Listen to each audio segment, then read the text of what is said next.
So last night I posted a video thinking that I maybe might be seen by a handful of fellow frustrated volunteers, people like me that care very deeply, just felt like they were heard. What I did not expect was that today I have almost 600 views on the video, and what I truly believe has become a healthy and constructive conversation. So for that, I want to say thank you to all of you that took time to watch it and respond and comment and message me privately or on social media platforms and engaged, because this is the dialogue. This is how we begin change. I want to be very clear about some of my intentions and some of the things that were said. I genuinely believe that every single person involved in this conversation privately, months ago, weeks ago, days ago, currently, and moving forward, I believe that all of us are having this conversation with the absolute best of intentions, and no one here is trying to make things bad. Mine has absolutely never been to criticize for the sake of just criticism. I always try to come up with ideas and solutions. It's my job. It's actually my paid job, and now it's my volunteer job. My goal is to advocate for clarity and consistency and growth, especially for the volunteers and the families, but most importantly for the athletes that involve so much time and money and their hearts into this program that we call Pop Warner. There were several points today that were raised, and they need to be addressed very directly. First, rolling awards, bravo. I completely agree that rolling awards have been a major improvement overall. That change has added efficiency and energy to the event, and I have to give a huge kudos to Kelly for Southeast Region for implementing that, at least for our region in Southeast, because that was a huge game changer and it was loved by everyone. At the national level this year, however, by Thursday, we saw inconsistencies that were difficult to understand. Teams that were placed first on Thursday were told that they didn't receive crowns because it was only supposed to be for the Queen City Crown Open champions. Okay, but our junior Pee-wee national championship team did receive a crown just 2 days prior, and they weren't part of Queen City. So this isn't about entitlement, it's about consistency. If the policies exist, then they need to be applied uniformly across all divisions and across all competition days. Another point that many of you raised, and one that I totally agree with, is that yes, the Southeast region is now experiencing the same exact financial realities that the other 7 regions have faced for many years. And that perspective is valid. But it raises an important question. If the stay-to-play requirement were totally eliminated, wouldn't that give the host region flexibility and potentially larger benefits at local restaurants and areas and venues?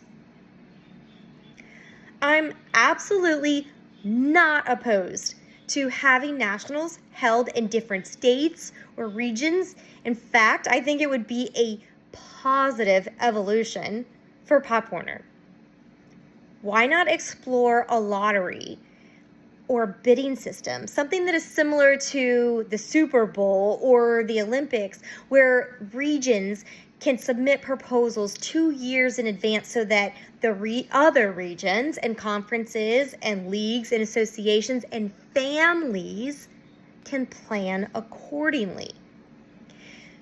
Eliminating that state of play could make that possible, at least on paper, right? So My struggle and many of our struggles continue to be where the governance clarity is at. Most importantly, number one is the Queen City Crown Open.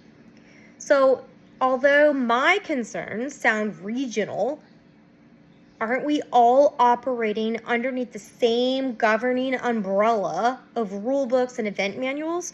So, why is there no clear guidance on what happens to the non-qualifying local teams that want to attend Queen City?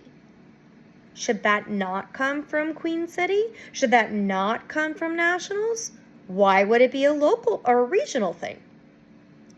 If it is a regional decision, then the national event manual, the national Queen City manual, should explicitly state that the teams must defer to the regional manual for additional rules and expectations. Totally fine.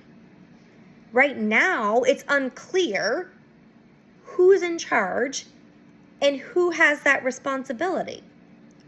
That lack of clarity is what has created so much frustration. The same issue applies to scheduling. Yes, the Southeast region has hosted regionals over Thanksgiving weekend since its very, very beginning. And I can remember Thanksgivings in Jacksonville, in Miami, and then Orlando, and at the Orlando Magic Arena, and then at UCF Gymnasium, and then ultimately it found its home at Silver Spurs. What we knew to bring to regionals, our routine-wise, was whatever we were going to be performing at nationals, because we would be lucky if Thanksgiving fell early that year and we would get maybe 1 week to make changes. But this is exactly where a national governance could help. So why can't nationals mandate that all regionals and competitions are done and completed by a certain date, especially with the July 15th start date, so that we in the Southeast region, at least, I'm sorry, I don't know the other regions' final dates, but it would give us adequate time to regroup and improve and truly give meaningful change to our routines to prepare for nationals. A concern today, another one, number 2, was the division splits. According to the standards that we follow, or are told to follow by WICATA, division splits are used during the natural breaks in equal distribution, and they should be applied evenly. But we didn't see that at nationals, at least from the outside looking in. So if the intent is there and the intent is to be fair, it's not clearly communicated. I want to clarify my position on advancement. My concern has never been about advancing the number 3 through 5 placement teams, because I do believe that those teams have a legitimate opportunity to succeed, and we see it at every level, local, regional, national, where there are tens of points of differences. I supported our 2024 Junior Pee Wee third place regional team went on to become a national champion. So it's proof that the advancement aspect of it all does work. My concern about it all is that when I suggested implementing a minimum score requirement at the association level, it would result in fines. So if that's the case, all right, but where is this explicitly stated in the national rulebook? And why does our conversation always come back to money? Why not focus on program development? That leads to a broader concern. If Pop Warner is truly built on the volunteers that are trying to grow and strengthen the program, why is nationals not giving better tools to those that are leading at the regional and local levels. Nationals should be actively supporting regions with coaches development, athlete recruitment, connections and training sources. That type of investment would go a really long way towards strengthening the programs nationwide. Maybe we just don't see it in Southeast region. I don't know. So maybe I'm expecting too much. But I'm expecting it because I care. I do have to say that I respectfully disagree that eliminating size divisions would create chaos. At least in the Southeast region, once a team declares its level and size at locals, we cannot change for regionals or nationals, even if the numbers drop significantly. If we are truly going to follow the established guidelines and size breaks, then the playing field should largely balance itself out. I also want to acknowledge something very important. Despite the crazy challenges that we all had this year, the venue itself and the execution of the logistics of checking in and the practice mats and the event flow were all done very, very well. So bravo to all of you that volunteered at that national level and at the conference. It was amazing. But that shows us that comparable convention centers in other regions could absolutely work. So if the stay to play were removed, exploring new host locations every 2 to 3 years could be very realistic. I'm not advocating for camp style nationals, but rather a conference and a continuing education style experience. So if a team were to compete on a Sunday and choose to stay, why not offer optional skill enhancement or observation sessions with all-star gyms on Monday, especially for our younger teams that are going to be preparing for next season? It necessarily wouldn't fit every single division, but having that option would add some value, would it not? So another great point that was made was regarding the Queen City and the payment plans, that parents and families were able to start making payments starting in September.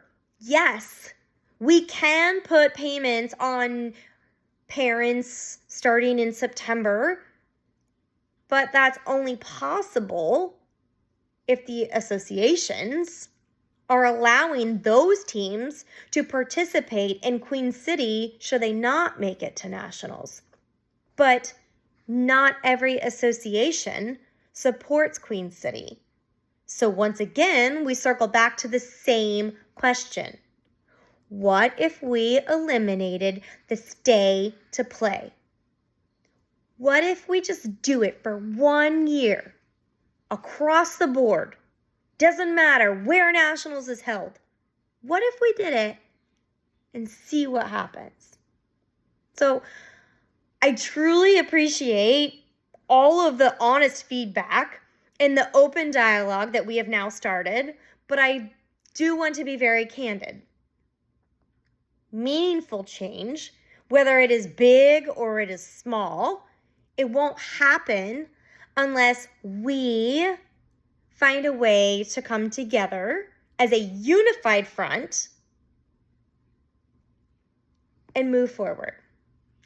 These conversations matter, and I hope that they lead to clearer expectations, a stronger support system, and a better experience for everyone involved, but most importantly, for those athletes and who they are, and that the program should always be centered around those athletes in the heart of every single thing that we as adults do. So let's keep it going.